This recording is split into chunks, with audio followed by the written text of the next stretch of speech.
Ladies and gentlemen, Mt. Gox is about to open again. In fact, they're going to open the floodgates very shortly and dump 137,000 Bitcoins onto the market. Lots and lots of people are scared that this is going to drive crypto prices to the bottom. Others think it's no big deal and to look over it. I'm going to go over everything you need to know about this Mt. Gox dump so that you can be prepared with your tokens.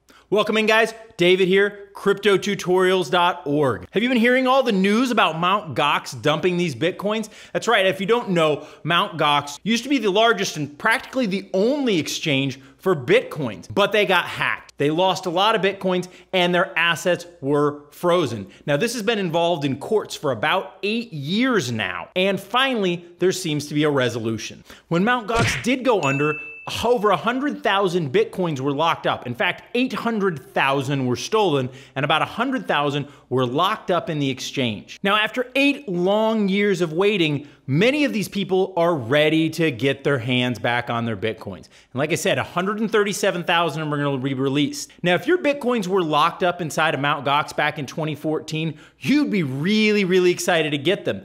At that point, Bitcoin was running about $500 a token. So even after the massive crashes we've experienced this year, $20,000 Bitcoin would be a massive 40x return on your money, which is what scared a lot of people. But a recent report that came out today says that's gonna be a little bit delayed. In fact, the entire process of releasing these Bitcoins is not gonna happen all at once. It's gonna be staged and it's gonna happen over a few months. So we'll have a chance to watch it and see how this actually impacts the crypto market. But like I said, these Bitcoins are not going to be dumped all at once. The recent court ruling says that they will begin to distribute these any day now, but they have until the end of the year to distribute all of them. So don't expect a sudden crash to happen from it. On top of that, 137,000 Bitcoins really isn't that much. It's only about $2.8 billion worth of Bitcoin. Now, Bitcoin tends to trade $20 to $30 billion every day. So while this could have a significant impact on it, it shouldn't send Bitcoin price crashing to 10,000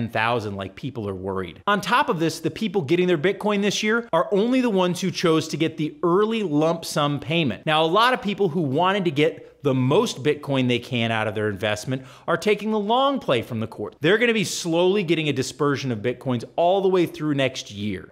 If you want to follow this and see what happens, keep an eye on Glassnode. They do great information tracking where they see how many old Bitcoins are actually being used and spent. And what they found is Bitcoins older than 2 years old are mostly being held. Now, if this trend seems to change and you see a lot of older Bitcoins going onto the market and being sold, that would be a sign that maybe some of these people getting their Mt. Gox Bitcoins are dumping them. But like I said, it's not going to crash the crypto market. The volume just isn't enough. Can it push it down? Yup. It probably could push it down a couple $1,000s in price, but it's not going to send it down to 10,000 or cause the entire crypto market to crash. Well, thanks, guys. That's the latest information out on the Mt. Gox release of Bitcoins. Hopefully that should calm your fears a little bit. Keep an eye on everything. Watch Glassnode to see if the older Bitcoins start getting spent, and that'll give you a good indication to get out ahead of this, all right? Thank you, guys. Aloha.